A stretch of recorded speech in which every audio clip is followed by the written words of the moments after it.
Tarot டெக்சர்ஸ் அனைவருக்கும் இனிய வணக்கம். நம்ம இப்போ என்ன பார்க்க போகிறோம் அப்படின்னு பார்த்தீங்கன்னா, பகுதி ஈக்கான வேர் டு ஸ்டடி. பகுதி இ அப்படிங்கிறது எங்கேயோ கேள்விப்பட்ட மாதிரி இருக்கா அப்படின்னா தமிழில் தான் இருக்குது.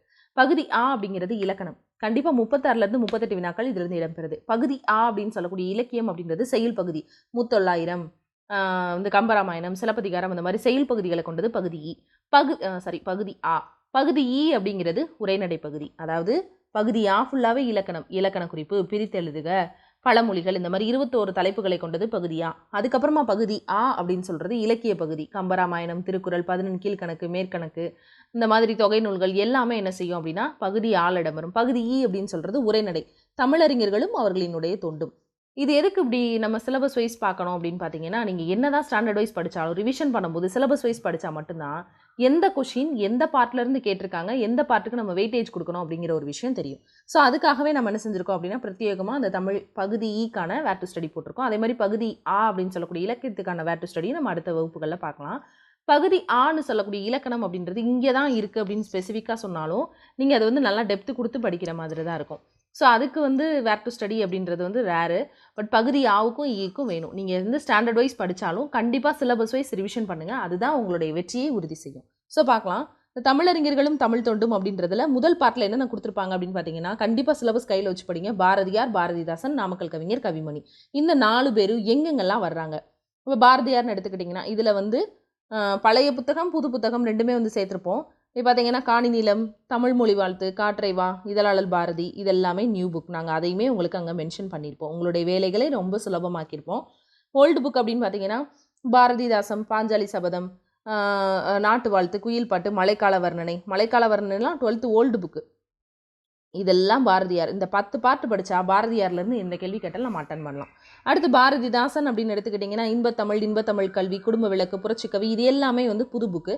பழைய புத்தகங்களில் பார்த்தீங்கன்னா எங்கள் தமிழ், இசை அமுது, வேரும் விழுதும், தமிழ் வளர்ச்சி, என்னாலோ அந்த புத்தக சாலை, இதெல்லாமே 12ஆம் கிளாஸ் புக்கு. ஸோ இதிலிருந்து என்ன செய்வாங்க அப்படின்னா பாரதிதாசன் தொடர்பான கேள்விகள் எல்லாமே என்ன செய்யும் அப்படின்னா இடம்பெறும். உதாரணமாக சொல்லணும் அப்படின்னா தமிழக அரசனுடைய பாவேந்தர் நினைவு பரிசை பெற்ற முதற் பாவலர் அப்படின்னு சொல்லி இந்த தடவை குரூப் 4 கொஸ்டினில் கேட்டிருந்தாங்க.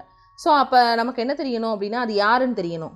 யார் அப்படின்னா இப்போ சுரதா அப்படின்னா சுரதா எங்கே இருக்காரு அப்படிங்கிறது நம்மளுக்கு தெரியணும். ஸோ அந்த மாதிரி சுரதா எதில் வருவார் அப்படின்னு பார்த்தீங்கன்னா இதுலேயே அடுத்த தலைப்பாக இருக்கக்கூடிய மரபு கவிதைகளில் வருவார். முதல்ல முடியரசன், 2ஆவதாக இருக்கக்கூடியது யார் அப்படின்னா சுரதா. இப்போ இந்த மாதிரியாக நம்ம பிரித்து படிக்கும்போது நீங்கள் ஸ்டாண்டர்ட் வைஸ் படித்தாலும் கண்டிப்பாக சிலபஸ் வைஸ் ரிவிஷன் பண்ணுங்கள். அது மட்டும்தான் உங்களுடைய வெற்றியை உறுதி செய்யும்.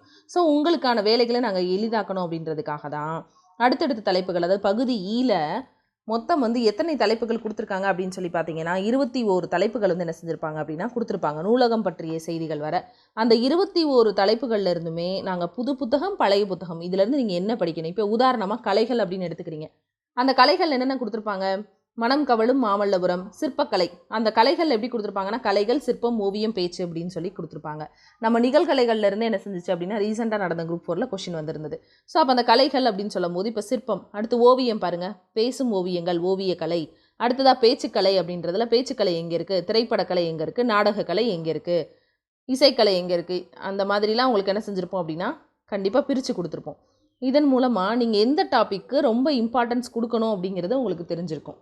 சரிங்களா? ஸோ இதை நீங்கள் உங்களுடைய ரிவிஷன் பர்பஸ்க்கு நீங்கள் யூஸ் பண்ணிக்கோங்க. இதை நீங்கள் பிரிண்ட் அவுட் எடுத்து வச்சு இதையே பேஸ் பண்ணி என்ன செய்யலாம் அப்படின்னா தாராளமாக ரிவிஷன் பண்ணிக்கலாம். திரும்பவும் சொல்கிறேன், நீங்கள் ரிவிஷன் பண்ணும்போது சிலபஸ் வைஸ் ரிவிஷன் பண்ணுங்கள்.